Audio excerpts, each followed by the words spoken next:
Hey guys, and welcome back to the channel. Today we're going to be taking a look at the money that Eminem has made. Before we start, I want you to hit that red subscribe button so you never miss out on any of our videos. Let's get right into it. Eminem is a multi-platinum selling American rapper, producer, and actor who has a net worth of $230 million.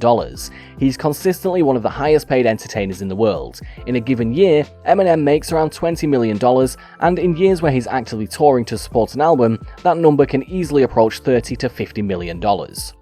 Let's take a look at his early life. Eminem was born Marshall Bruce Mathers III on October 17, 1972 in St. Joseph, Missouri. He spent his youth moving around Missouri with his single mom before they settled in Warren, Michigan.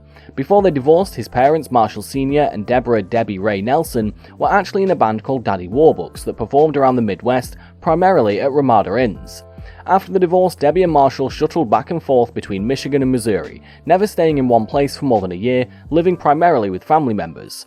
As a child, Marshall was a loner who was bullied frequently at school. In his teenage years, they lived in a predominantly black neighborhood of Detroit. Eminem initially dreamed of becoming a comic book artist, but that changed after he heard his first rap song, Reckless, featuring Ice-T off the soundtrack to the movie Breakin'. The album was a gift from his half-brother Ronnie. At 14, he adopted the rap persona Eminem, based off his initials. At 17, he dropped out of high school. He worked a series of odd jobs while writing songs and participating in freestyle rap battles around town. Slim Shady.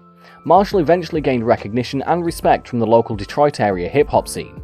He joined a group called Basement Productions, which was later renamed Soul Intent. He recorded music with Mashing Duck Records and FBT Productions, all while holding down a minimum wage job as a cook and dishwasher. Through a record company called Web Entertainment, Eminem released his debut album Infinite in 1996.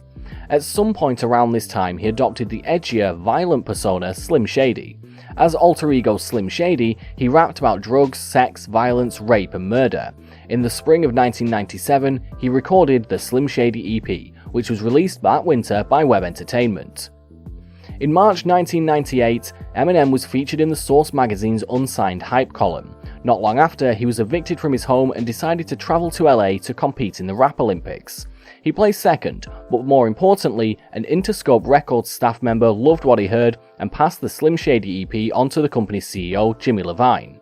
His next albums were absolute monsters. In May 2000, he released the Marshall Mathers LP. It was the fastest selling hip-hop album in history and eventually sold more than 21 million copies. His next effort, 2002's The Eminem Show, sold more than 27 million albums. As of writing this, Eminem has sold more than 170 million albums worldwide. That's enough to make him the 9th best-selling musical artist of all time, behind Pink Floyd, Rihanna, Led Zeppelin, Madonna, Elton John, Michael Jackson, Elvis, and the Beatles. Shady Records and 50 Cent. In 1999, Eminem founded his own imprint under Aftermath Records that he called Shady Records. The first act to sign with the company was D12, a group of rappers Eminem knew from Detroit. In 2002, while he was filming the movie 8 Mile, Eminem was introduced to an underground New York rapper named 50 Cent. Eminem had already heard several of 50's mixtapes and was eager to sign him to the label. 50 Cent soon became the first solo artist signed to Shady Records. In that same year, Shady Records released a soundtrack to 8 Mile, which would go on to sell more than 11 million copies worldwide. 50 Cent's debut album, which was released in February 2003, would go on to sell 14 million albums worldwide. During his career to date, 50 Cent has only sold 30 million albums. And that's all for today, folks. I hope you enjoyed the video. If you did, make sure to hit that like button and subscribe to the channel so you never miss another amazing video from us. Until next time.